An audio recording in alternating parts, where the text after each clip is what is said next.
الحمد لله نحمده ونستعينه ونستغفره ونعوذ بالله من شرور أنفسنا ومن سيئات أعمالنا من يهده الله فلا مضل له ومن يضلل فلا هادي له ونشهد أن لا إله إلا الله وحده لا شريك له ونشهد أن سيدنا وحبيبنا ومولانا محمدا عبده ورسوله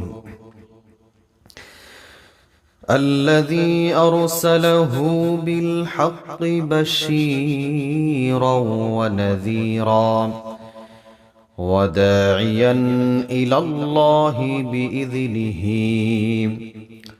وسراجا وقمرا منيرا فقد قال الله تعالى في كلامه المجيد والفرقانه الحميد أعوذ بالله من الشيطان الرجيم بسم الله الرحمن الرحيم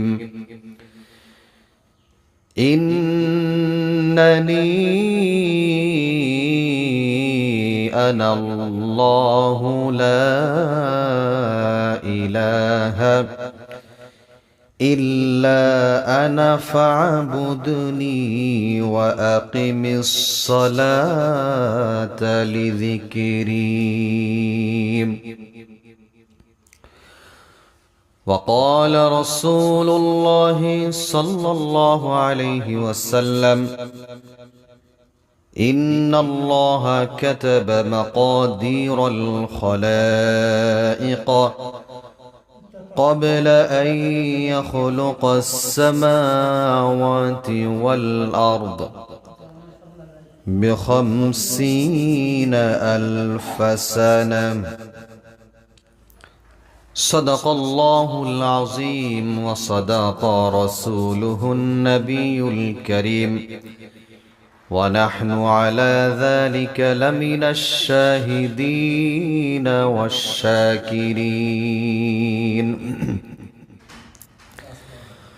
قالوا سبحانك لا علم لنا إلا ما علمتنا إنك أنت العليم الحكيم وقال تعالى في شان حبيبه ومحبوبه إن الله وملائكته يصلون على النبي يا أيها الذين آمنوا صلوا عليه وسلموا تسليما اللهم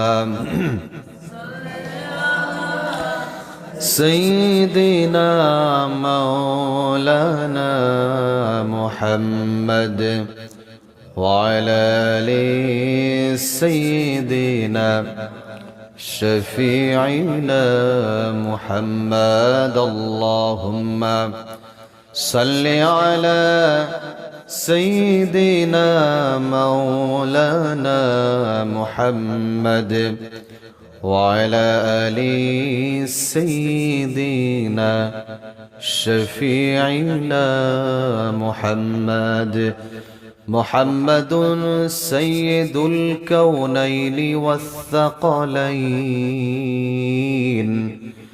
والفريقين من عرب ومن عجم اللهم سيدنا مولانا محمد وعلى آل سيدنا شفيعنا محمد بلغ العلا بكماله كشف الدجى بجماله حسنت جميع خصاله صلوا عليه وآله الحمد لله মুআজ্জাজ মুহতারাম মুসাল্লিয়ান নিজাম মহান আল্লাহ সুবহানাহু ওয়া তাআলার দরবারে লাখ কোটি শুকরিয়া আদায় করি,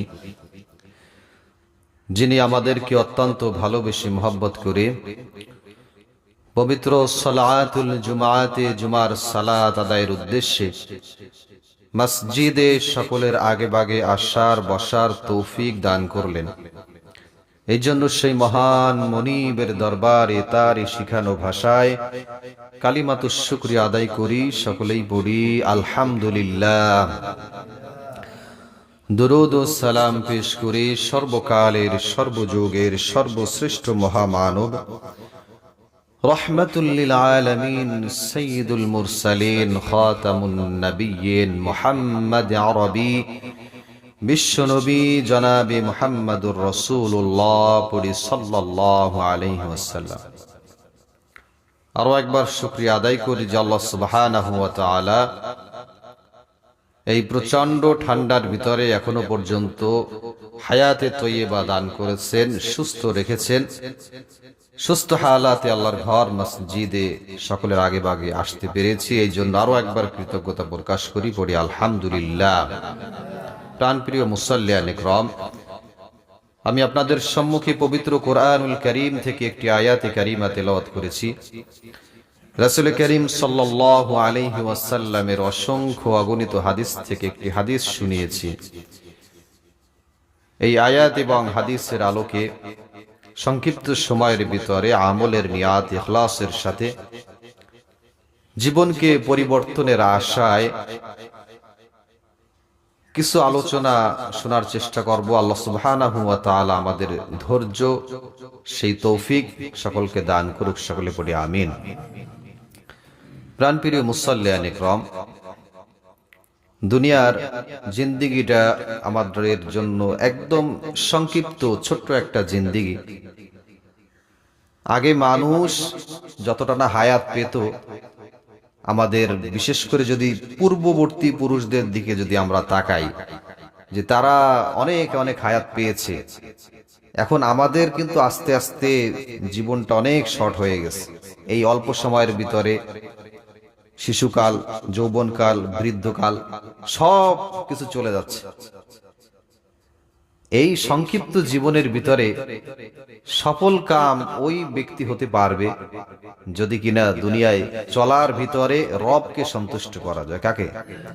রব আল্লাহ সুবহানাহু ওয়া তাআলাকে যদি আমি সন্তুষ্ট করে আমার জীবনটা যদি আমি পরিচালিত করতে পারি। দুনিয়ায় চলার সময় বিভিন্ন ব্যস্ততা আমাদেরকে বিমুখ করে রাখে, পরকাল থেকে বিমুখ করে রাখে।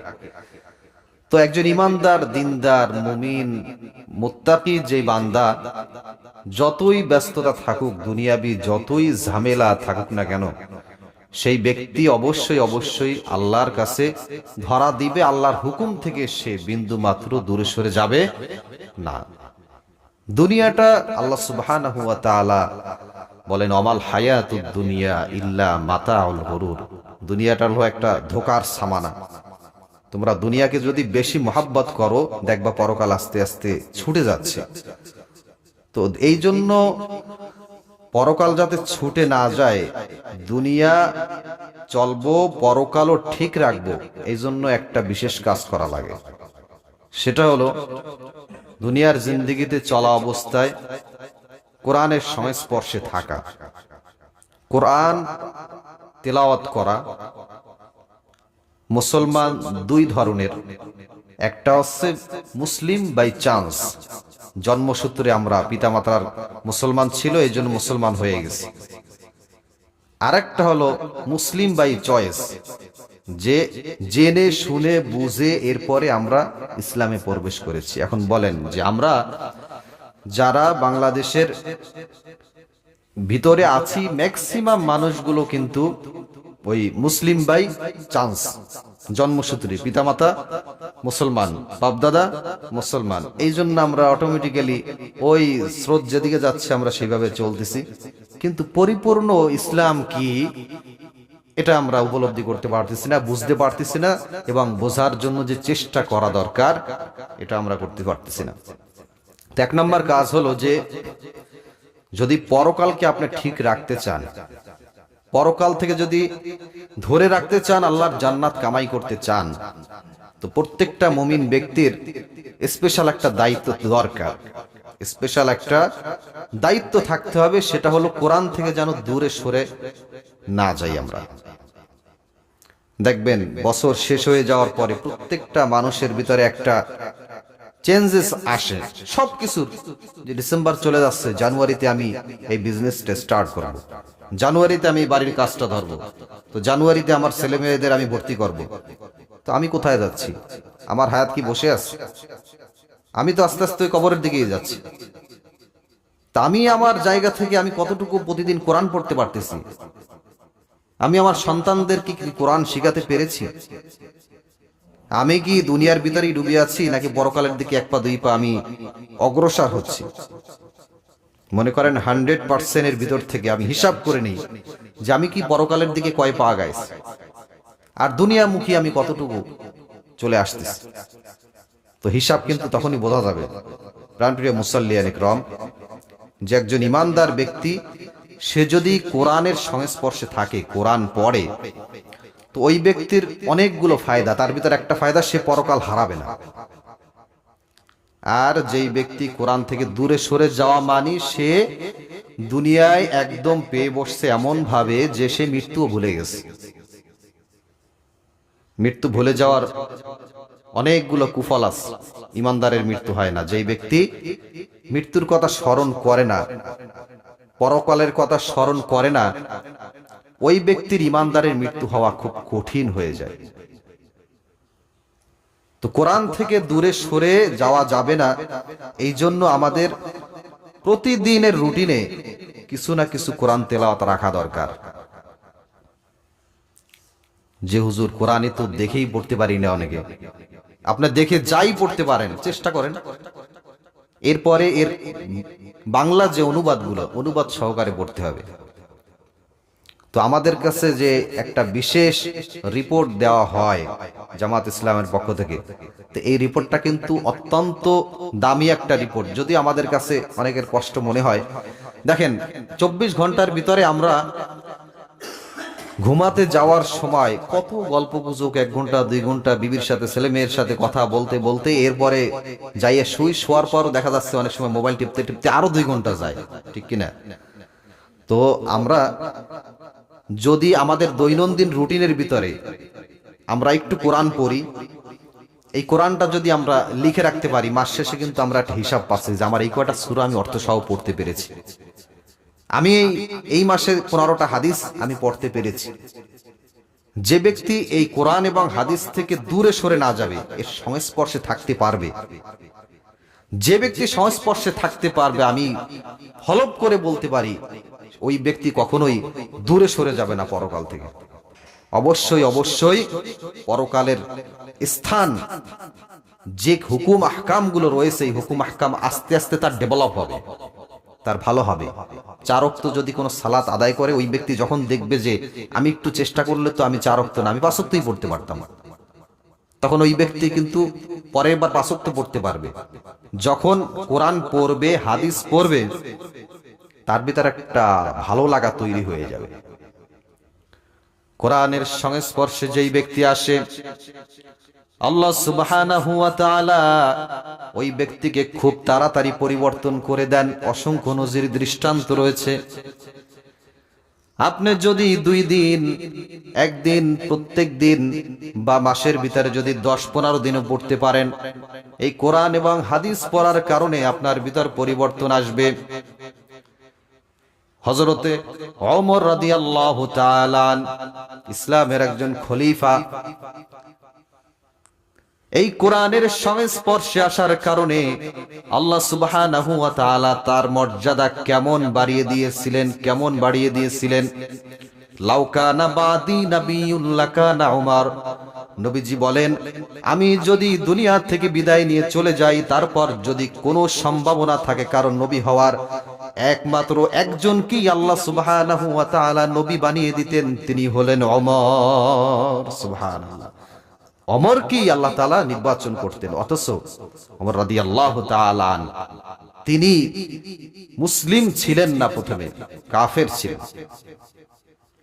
ওমর রাদিয়াল্লাহু তাআলা আনহু কি পরিবর্তন করে দিলেন কে? আল্লাহ সুবহানাহু ওয়া তাআলা পরিবর্তন করে দিলেন। কিসের কারণে? কোরআনের কারণে।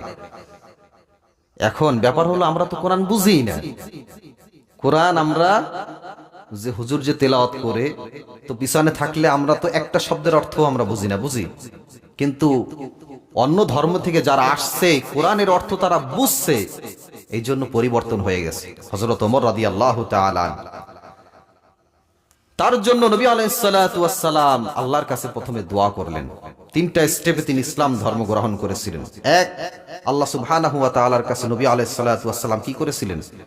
দোয়া করেছিলেন। সেই দোয়াগুলো হাদিসের ভিতর নবী আলাইহিস সালাতু ওয়াস সালাম জানিয়ে দিয়েছেন, আল্লাহুম্মা আইজ্জাল ইসলামা বির রাজুলি ইলাইক।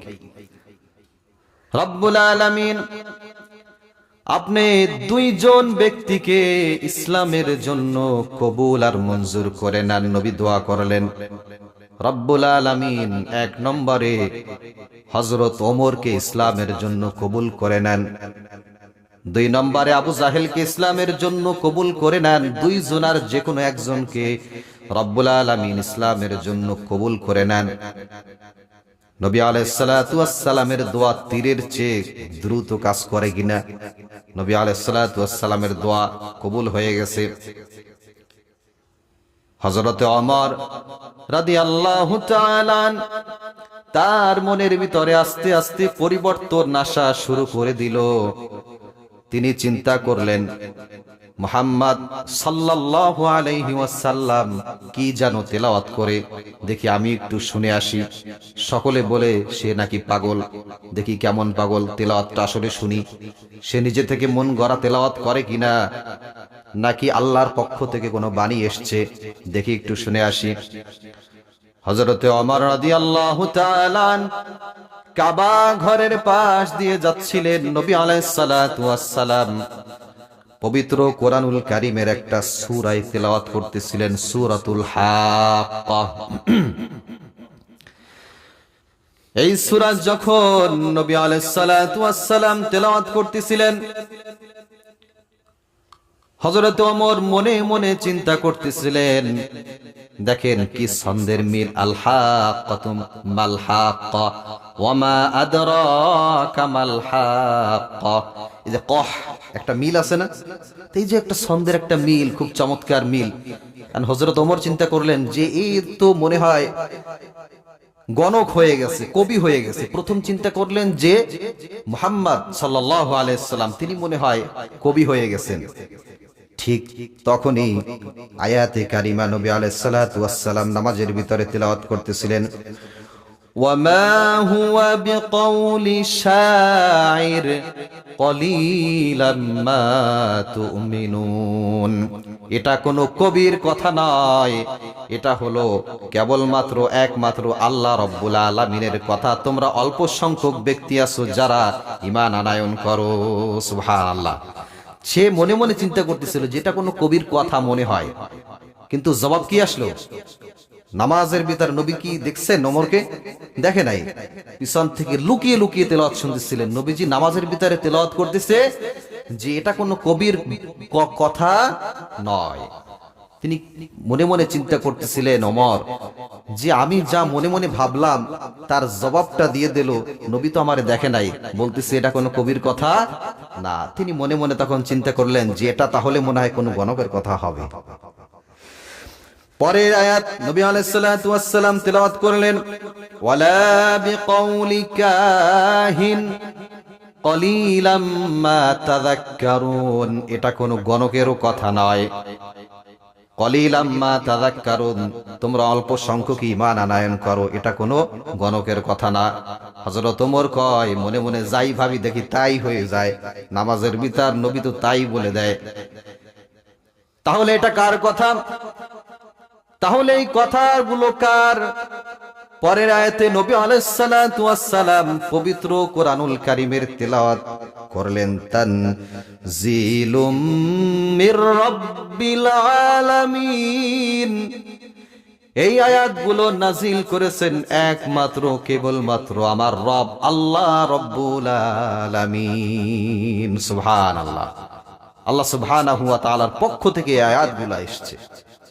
তখন সে বুঝতে পারলো যে এটা কার? আল্লাহ সুবহানাহু ওয়া তাআলার পক্ষ থেকে আসছে। এই একটা স্টেপ, তখনও কিন্তু সেই ঈমান আনয়ন করে নাই, কিন্তু কিছুটা চেঞ্জ আসছে তার ভিতরে। কিন্তু তারপর ওই যে বাপদাদার ধর্ম, এখন হুট করে তো পরিবর্তন করা যায় না। তার কিছুদিন পরে একটা স্পেশাল অফার আসলো কাফেরদের ভিতর থেকে, যে মুহাম্মদ সাল্লাল্লাহু আলাইহি সাল্লামের গর্দান যেই ব্যক্তি এড়ে দিতে পারবে তাকে 100 লাল কপালওয়ালা উট তাকে দেওয়া হবে।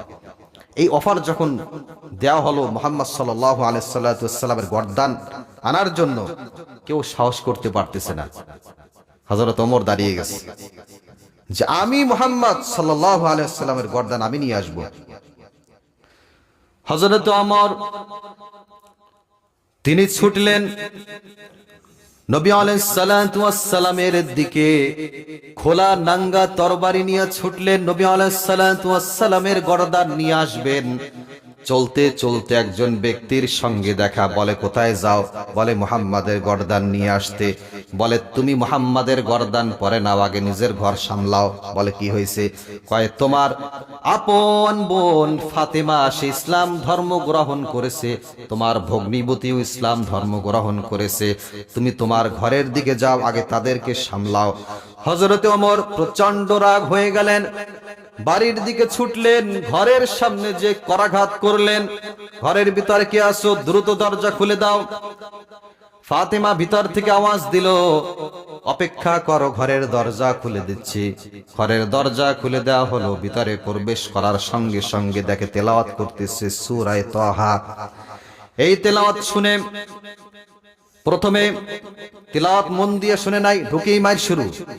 ঢুকেই রাগ আছে না? ঢুকেই তো উত্তম মাধ্যম, মায়ের শুরু।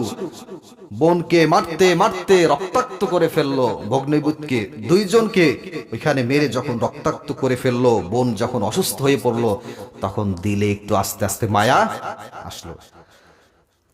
তখন বলল, এই ধর্মের ভিতরে কোরআনের ভিতরে যেটা পড়ো, এর ভিতরে কি এমন মজা তুমি পাও? তোমাকে এত পরিমাণে মারলাম, তারপর তোমার জবান থেকে এরপরও একটা বারও বলো না যে ইসলাম থেকে আমি দূরে সরে গেলাম, আর আমারে মেরো না। একটা বারও তুমি বললা না। বলে আমারে তুমি মারতে মারতে যদি দুনিয়া থেকে বিদায় করে দাও, তারপর ওই কোরআন তুমি আমার হাত থেকে নিতে পারবা না। এই কোরআন আমি ধরে কোরআন সাথে নিয়ে এরপরে আমি আমার জিন্দিগির শরীরের সবটুকু রক্ত দিতে রাজি, এরপর কোরআন ছাড়তে আমি রাজি না। হযরত ওমরে কয় দেখি আমার কাছে দাও, আমি কোরআনটা খুলে আমি একটু দেখতে চাই, যেই কোরআনের কারণে জীবন দিতে তোমরা প্রস্তুত, অথচ কোরআন ছাড়তে রাজি না। আমার হাতের ভিতরে একটু দাও। ফাতেমা বলে না না না, এই কোরআন যে কোনো মানুষের হাতে যে কোনো সময় দেওয়া যায় না, তুমি অপবিত্র আছো, তুমি যাও, পবিত্র হতে হবে। বলে কিভাবে পবিত্র হওয়া যাবে? বলে তুমি গোসল করে আসো, ওযু করে আসো, এরপর তুমি পবিত্র হয়ে আমার সামনে আসো, তারপরে কোরআনুল কারীম আমি তোমার হাতে দেব। গোসল করে আসলো, ওযু করে আসলো। হযরতে ওমরের দিল তখন একটু নরম হয়েছে। আসার সঙ্গে সঙ্গে সূরা তাহা তিলাওয়াত করতে করতে অনেক দূর চলে আসছে। এরপরে যে আয়াতে কারিমা তিলাওয়াত করতেছিল সেখান থেকে দিল। ফাতেমা রাদিয়াল্লাহু তাআলা তিনি হযরত ওমরের কাছে দিলেন। হযরত ওমর রাদিয়াল্লাহু তাআলা পবিত্র কোরআনুল কারীমের আয়াত খুলে তিলাওয়াত করতে শুরু করলেন। ইন্নানি আনাল্লাহু লা ইলাহা ইল্লা আনা ফাবুদনি ওয়া আকিমিস সালাতা লিযিকরি।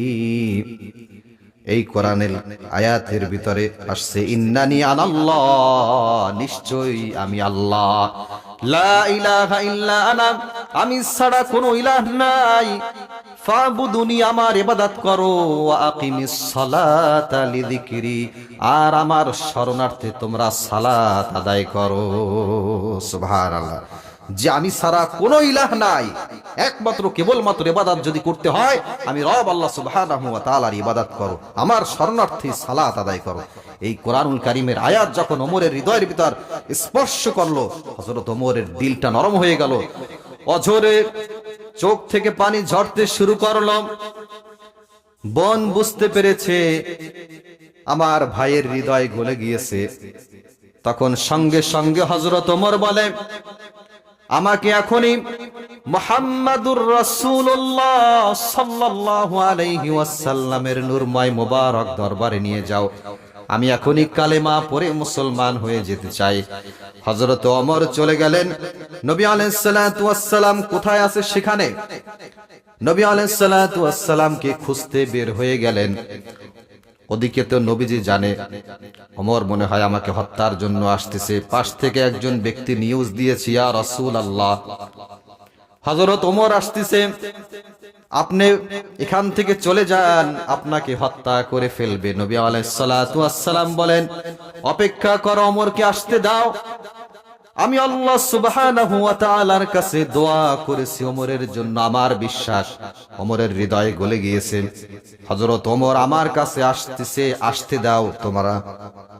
হযরত ওমর রাদিয়াল্লাহু তাআলা নবী আলাইহিস সালাতু ওয়াস সালামের কাছে আসছে, এসে বললেন, ইয়া রাসূলুল্লাহ, খোলা নাঙ্গা তরবারিটার সাথে নিয়ে নবীর পায়ের কাছে জমা দিলেন। ইয়া রাসূলুল্লাহ, আপনি আমাকে কালেমা পড়িয়ে দেন, আমি এক্ষুনি মুসলমান হয়ে যাব। লা ইলাহা ইল্লাল্লাহু মুহাম্মাদুর রাসূলুল্লাহ।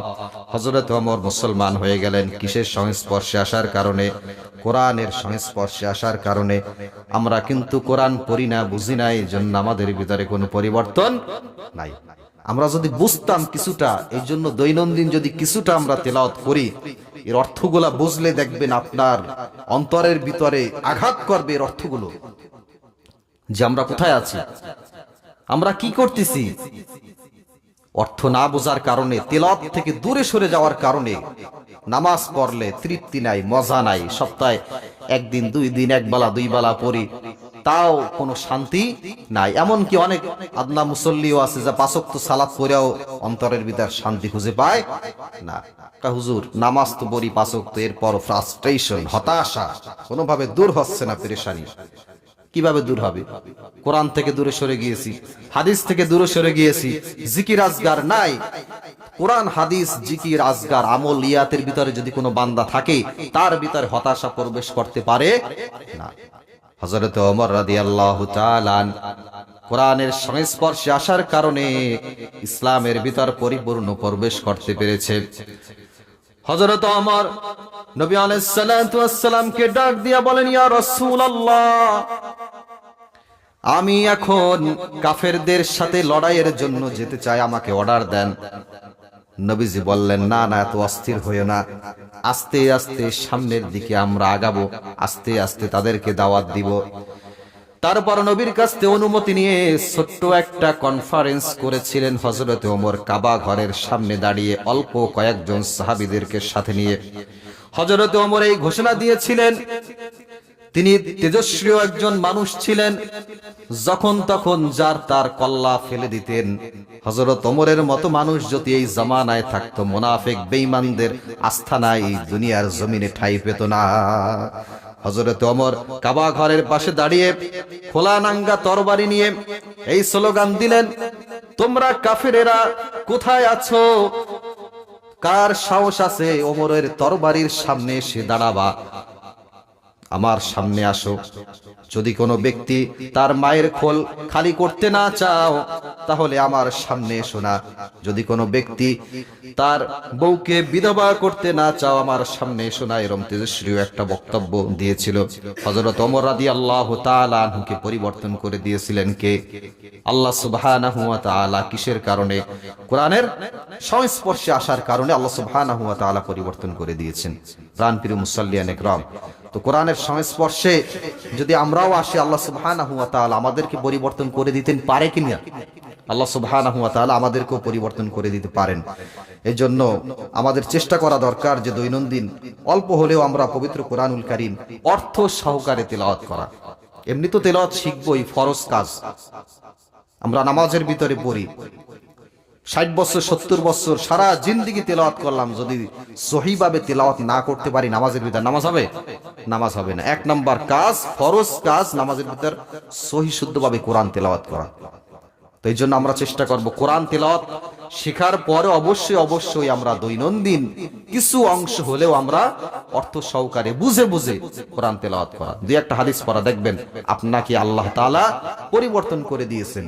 আপনার অন্তরটা ঝুঁকে গিয়েছে, আপনার ইবাদতে মজা পাচ্ছেন, পরকালের চিন্তা আপনার ভিতরে অবশ্যই তৈরি হয়ে যাবে। আল্লাহ তাআলা আমাদের সকলকে সেই রকম ঈমানওয়ালা আমলওয়ালা জিন্দেগি সকলকে আল্লাহ তাআলা দান করুক। সকলে পড়ে আমিন।